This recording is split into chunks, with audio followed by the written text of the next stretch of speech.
to be their party's presidential nominees have cast ballots in a crucial New York primary in the United States. To talk more on this, we are now joined live by Mimi Chiahemen, our correspondent from New York. Thank you very much for joining us, Mimi. Now, why is the New York primary so important this time around?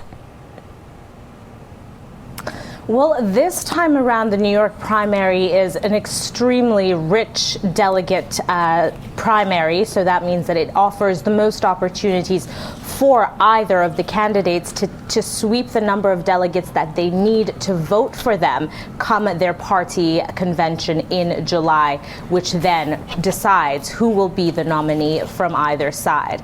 And however, New York does consistently have low voter turnout, but it does seem that most people who have already voted in the Democratic Party here have already voted, and those remaining votes look like they're going to Hillary Clinton on the Democratic side. Now, Mimi, you indicated earlier that ties that all the frontrunners on both sides have to New York carry some sort of different implication for each one. Can you explain this?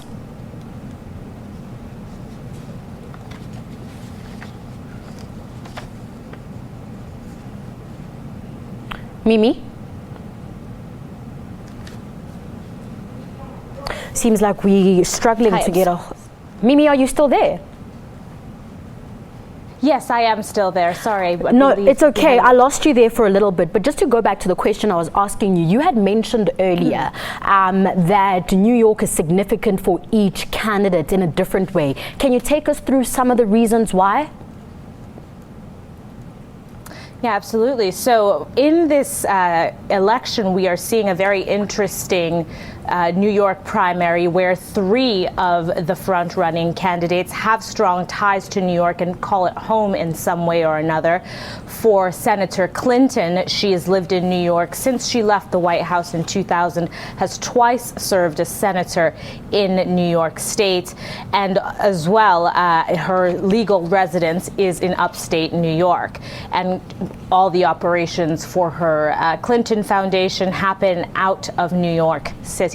So it is a very significant city to her, and it's a place where she gained a stronghold after 9/11 by being very instrumental in the cleanup from that devastation. Now, where it might be contentious for her is that if she does not clinch this election, this primary election, then it might be a ways away for her to pivot towards a general election. But for all purposes, she really does have a strong hold here in New York, and it will give her an opportunity to beat Bernie Sanders' margin.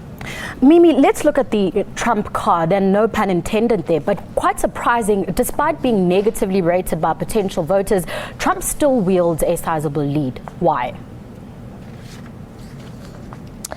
Well, his campaign claims that in New York he employs several people.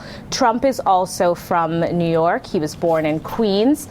He operates all his major businesses out of New York.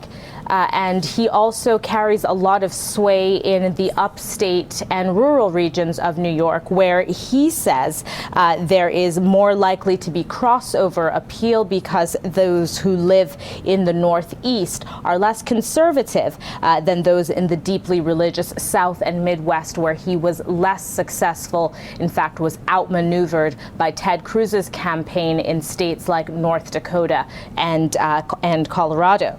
However, he does enjoy more GOP party support here in New York than possibly any other state operation, and it could prove to be a better scenario for him than it has in other states.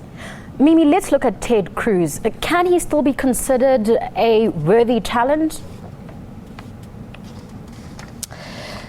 Ted Cruz at the moment has moved on as far as his campaign goes for vying for votes in New York City. He was already addressing voters in Philadelphia and Maryland, saying that Maryland is the battleground. And I think that to be making those comments and dismissing the potential for gaining delegate votes in New York City might perhaps be an indication that he is not feeling very positive about the results that he may get in New York City, and that tends to move him down on the totem pole. He is currently matched up to John Kasich with about 20% of votes, but Trump is well ahead in the lead with over 50%. Just before we wrap up, let's go back to something you mentioned earlier, that the New York primary has a history of a low voter turnout. Why is this? Yes, New York has several different restrictions that make it different from how other states operate their voting process. It's a much more stringent process. This primary happening this Tuesday is a closed primary, which essentially means that the only delegates that are allowed to participate are those who have already committed to the Democratic Party, whereas there are other primaries that are open, whereby even independents and those who are disenfranchised from their parties can vote for whomever the nominee of their choice is. However, in the New York primary, delegates must be registered as Democrats. There is a deadline that they must register by that falls quite early in the year before, making it such that even Donald Trump's two children missed the deadline to register for the New York primary votes, and that happens, unfortunately, to many people. As well, New York has a lot of young people, and according to the State Board of Elections, young people do have the lowest voter turnouts. So this could particularly be a pain for Bernie Sanders, whose greatest voter base is under 45 years old. So several reports there about his concerns being in this New York primary, where the voter turnout tends to be questionable. Mimi, we'll have to leave it there for now. We'll definitely catch up with you on more updates on the story. Thank you very much for joining us. That was our correspondent in New York, Mimi Chiahemen, joining us and chatting to us about that primary vote in New York today. A campaign video co-produced by South African-born filmmaker Raoul Dessel. Video is playing a key role in the battle for the soul of the United States presidential hopeful Bernie Sanders. He teamed up with songwriter